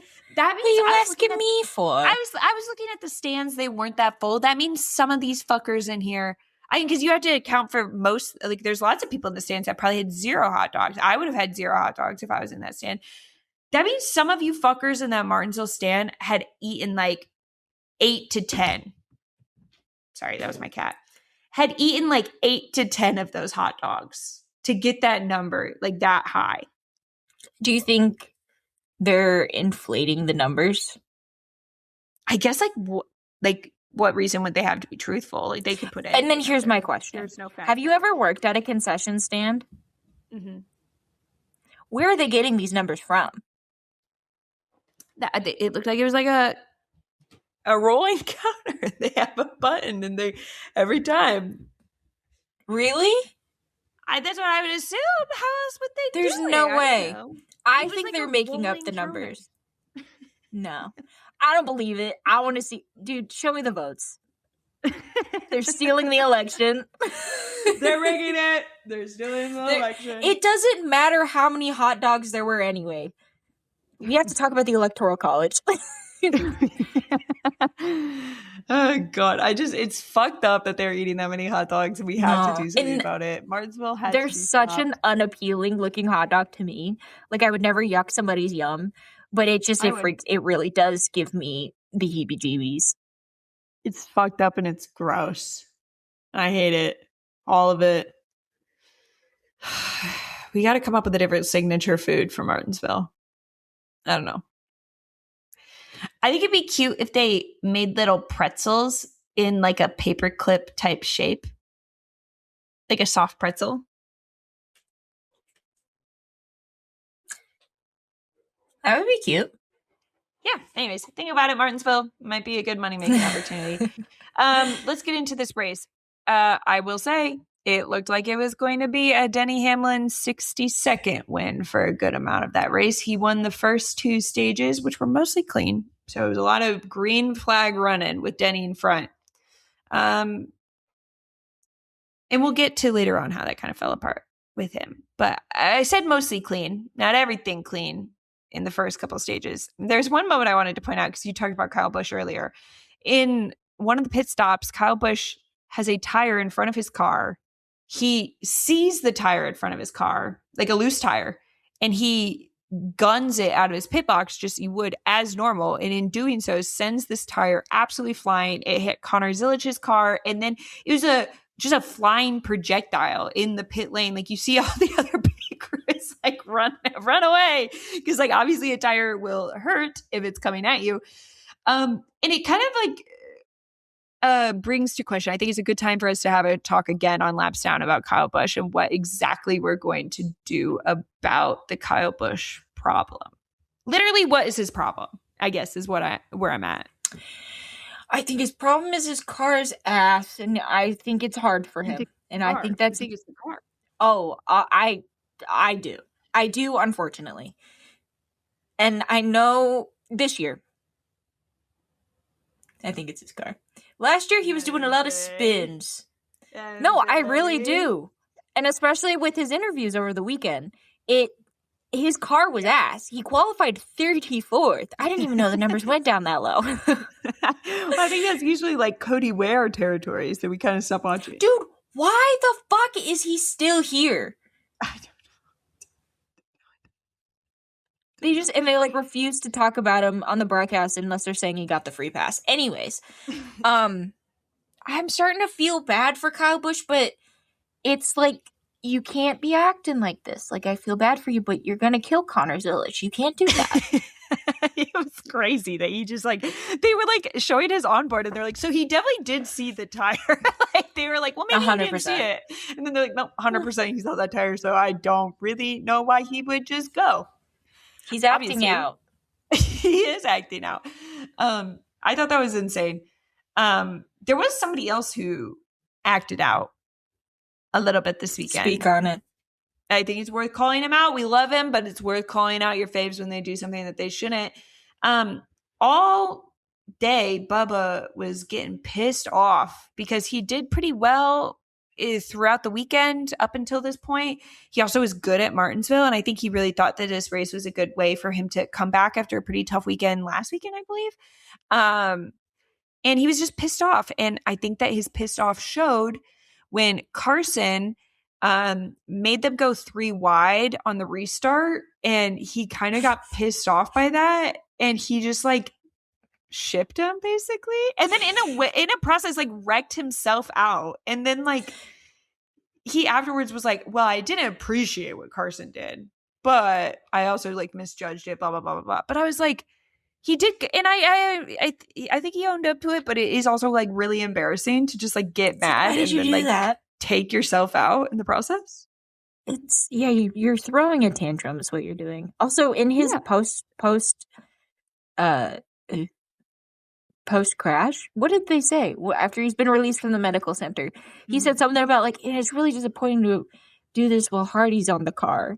We have Hardy's on the car, and I just hate that. And I was like, I just like, I understand it's because it's a sponsor, but it's just like so funny to hear. Like, yeah, I hate that I did this while I was wearing my Hardy's outfit. Yeah, Hardy's was probably like, don't really want to be brought Don't up after you bring me wrecked into somebody this. else. Yeah, like, don't bring me up now. I mean, you've already done enough, don't you think? I don't know. And then like Carson was like really confused because like there was many times today that Carson, they were like, you know, he's trying to get up there, but nobody's gonna let him in. Like, just this is one of those tracks. I think on short track racing, Carson struggles because he can't get into that bottom line. Nobody will give him any room. Nobody's giving him any grace. And then he finally was starting to maybe figure something out for the day. And then he's like, so do you guys, like, what the fuck just happened? Like, why am I getting wrecked out and my day's ruined now? Like, he was really confused. And I never saw any content afterwards. I wonder if him and Bubba talked at all, because he was probably like, what the fuck was that about, really?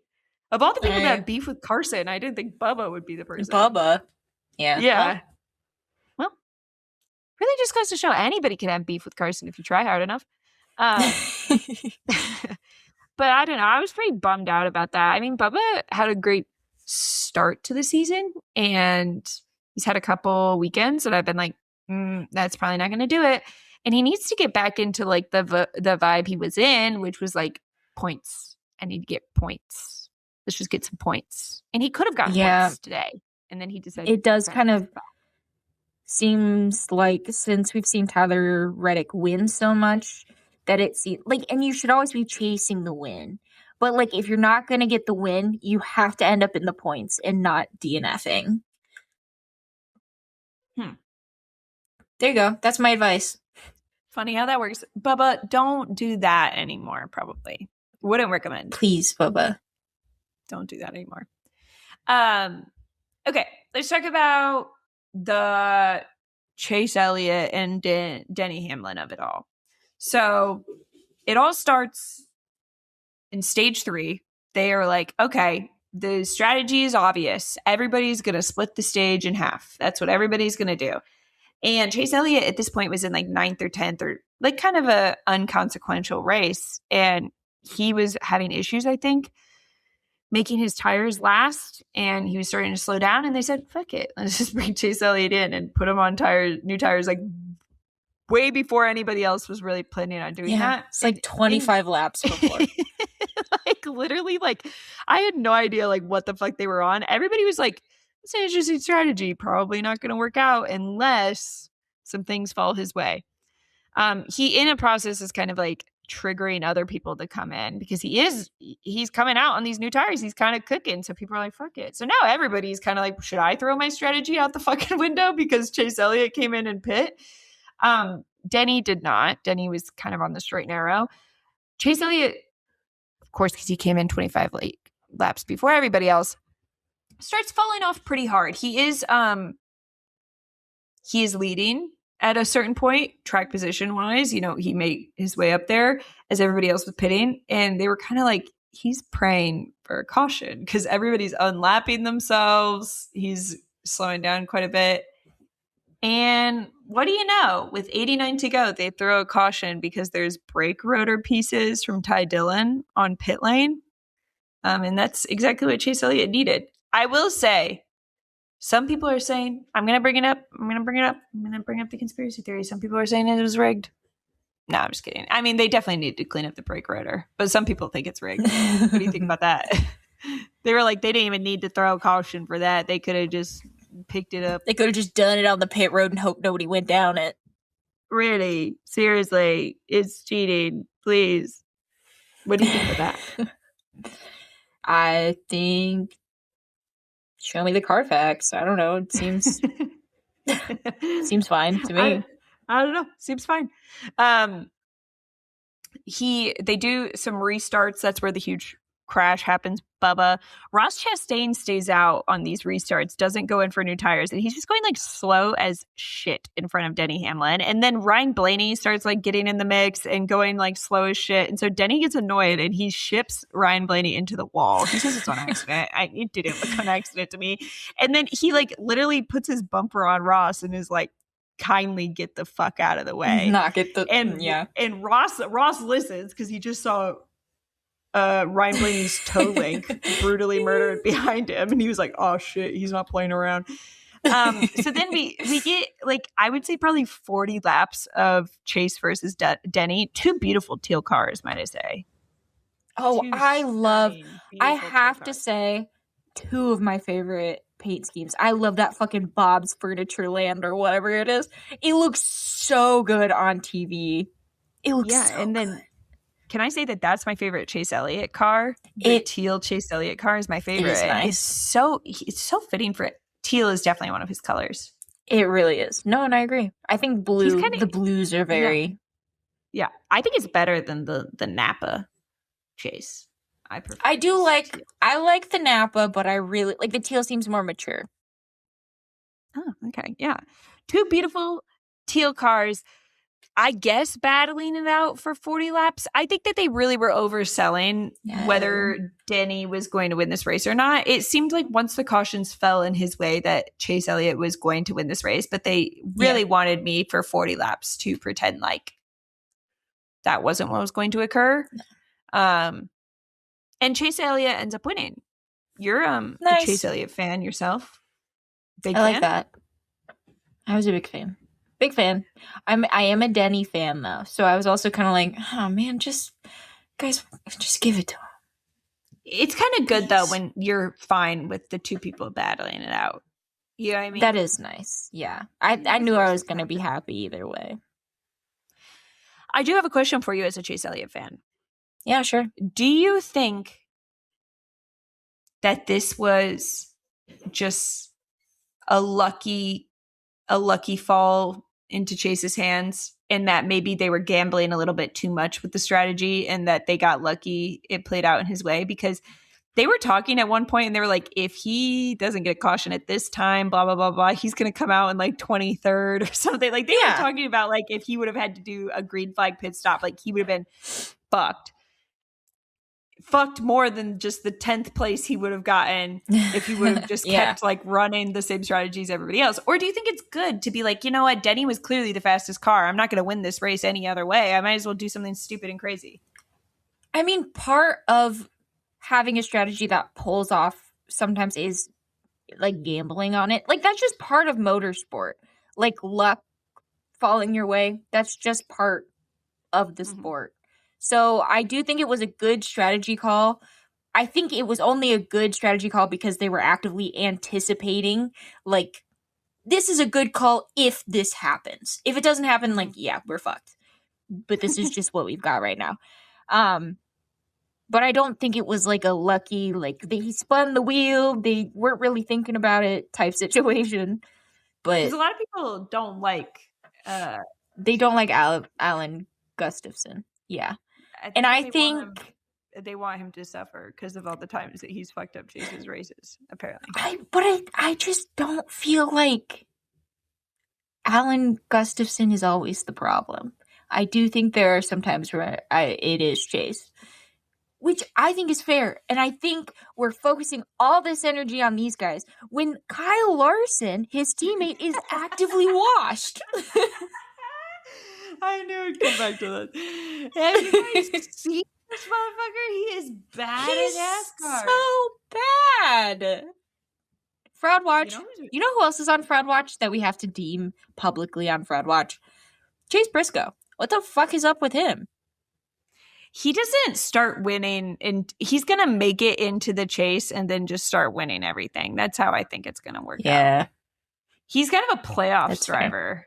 He started showing up last year, and I was like, fuck, what are you doing? But he won like a handful of races throughout the season, and you and I were actively scared that, it was right after we said he was on Fraud Watch, and the people are all like, this didn't age well, and we're like, no, this is... And you think that's going to end well for us? Unfortunately, my boyfriend has decided he is a Chase Briscoe fan, and he's a Chase Briscoe fan and a Ferrari fan and a Carson Kvapil fan. Crazy combination. And it's starting to get a little depressing. So we're putting him on Fraud Watch so that... Choose better next time, Nick. He can't. He just likes the fish cars. He's like, who drives the best car? Denny likes to fish. I know. I've sent him... car. Is that okay? I've sent him the fishing videos. I'm like, oh my God, look, you guys have the same hobby. But he likes the Bass Pro Shop cars, and there's nothing I can do about it. That's okay. My husband came in. He goes, "How's Cole Custer doing?" I was like, "Well, so funny. I don't know. My husband decided his favorite NASCAR driver is Cole Custer, guys. So I'm like, I don't know how he's doing. So it doesn't actually scroll that far down, really. So I don't know. But bless their hearts. I don't know. I think Chase Briscoe, I'm fine with putting him on fraud watch, just knowing that he will probably start winning again when it's most annoying to me. Right. No, that's fair. But it's just, I just find it interesting, is what I will say, that we had Ty Gibbs and Denny Hamlin running in the top 10, top 5 most of the time, and Chase Briscoe was fucking off in the upper 20s. And I know they were like, he has issues with his car, but I was like, he has issues, period. Am I right, ladies? No, go get him. You get him. If the raw milk doesn't first. Amen. Amen, sister. I have been curious. I'm surprised that Christopher Bell hasn't pulled anything off yet. It's obvious at this point that the Toyotas should be like, the Toyotas are the best car on track. Yet Tyler Reddick and Denny Hamlin are kind of stinking up the show. Everyone else in the Toyotas, honestly, what are you guys all fucking doing? Like, what are you guys all doing? Like, you all have the best. When do you get here? When do you guys win something? Just a thought. No, that is interesting. I forgot Christopher Bell existed. Where was he this weekend? I don't know. I didn't see him. Fucking off with Cole Custer. Also think it's worth noticing that this is the latest in a season that Hendrick has gotten a win. That's a stat that I heard somebody else say on the broadcast. So if it's not true, yell at them, not me. They're not having a great season. It did look like for a little bit that the race was going to be between Hamlin and Byron, and then Byron just kind of fucked off. I don't know. It's interesting because they've been at courses, tracks that favor them. Obviously, they have their 25% down because they've got Justin Allgaier in place of Alex Bowman, and obviously Justin Allgaier is not a Hall of Fame Cup driver, unfortunately. But it is still a little shocking. They almost had a Chase Elliott win that one time until Riley Herbst decided to torpedo him. Yeah. What can you do? Makes sense. That's what you get for being near Riley Herbst. No matter where he is on the track, that's what you get. Best finish, by the way, 8th. By the way, just a note. What do you think? Speaking of William Byron, do you think it is? We can speak on this as we're not men, against some sort of bro code that Carson Hocevar has started reposting edits of Sabrina Carpenter. No. Continue. Because consider this. Have you ever seen The Summer I Turned Pretty? No, but I know what happens in every aspect of the show based on TikTok. On one hand, you've got this blue-eyed man who doesn't have a lot of aura and is kind of like a mama's boy in a bad way. And then on the other hand, you have a doctor with a lot of aura who's tall and lanky, right? Who are you going to go for? And also, like, one of them is like been kind of secretly and quietly in love with you like the whole time. Right. And even when and the other one's give them attention, actively cheating on you. Right. So when like you put it that way, it's like, you know which one to choose. Sabrina, the decision's easy. Don't make us watch also the amount seasons of an Amazon Prime show. And they're coming out with a movie. The amount of men our age who saw movie gonna be about? I thought we already reached like conclusion of this story. I don't know. I'm excited to find out. But the amount of men our age that I feel like are good at spotting like AI or whatever, that were like, is this real? Are they actually hanging out? I'm like, are you stupid or are you dumb? No. The photo's real, but it wasn't taken by Carson Hocevar. Oh God, there's a sector of the population that's gonna get taken out so hard by AI. Like AI's winning this battle. It's gonna get them,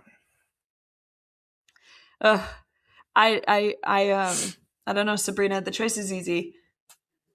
I have nothing else to say about NASCAR. I think I've ran out of things to say. Do you have anything to say? Where do we go next? Bristol. We have a week off for Easter, and then it's Bristol. Do you think they'll bring the butter tires? No, I was literally just thinking, do you think they're going to bring the butter tires?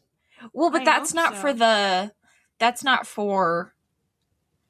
night race. Bristol butter tires were during the night race. This one's not at nighttime. No, this one starts at 2 p.m. 2 p.m. Okay. I still think it'd be fun to bring like a fucked up tire that nobody knows what to expect. Yeah. Even if it's not that specific tire, like can we concoct something else like it? Please. Who do you think is going to win Bristol? Get the sword. Early predictions. I'm going to have to say Ryan, please. I know. Oh. Ty Gibbs. He's going to win at Bristol. Okay. His first race. And he's going to get a sword because it's going to be a Toyota. I know it's going to be a Toyota. Yes. I wanted to say Denny. And then when I was like, oh, maybe not Denny. Maybe it will be Christopher Bell. But now I was like, fuck no. It's going to be Ty Gibbs. Of course. I like that. And he has run okay here. Okay. You're saying that. I'm saying Ryan Preece. Yeah, leave that's your all I got. Predictions below, guys. Thank you Stay so much tuned for our book club episode where I tell Andrea all the gory details of the Zach Brown book because she's not going to read it, but I am. It's getting here on Thursday. And if you don't already follow us on YouTube, I would recommend it because we actually do have some content, like I said, cooking up that will probably be just like YouTube exclusives, really. It's not going to probably be on Spotify or Apple. So we love that you guys listen on those and we want you to continue to do that if that's how you prefer your podcast listening. But we don't want you to miss out on like the YouTube exclusive content that we do plan on making in the next couple weeks. We have a special guest lined up that we're filming this week. We're bringing back Lap Traffic, guys. I know we've kind of taken a little break on Lap Traffic, but we are bringing back Lap Traffic and you guys are going to love this one. So be sure to follow us to see all of that. Okay. Thank you so much for coming to another episode of the Lap Podcast, and we will see you guys not next week, but the week after. Okay, bye.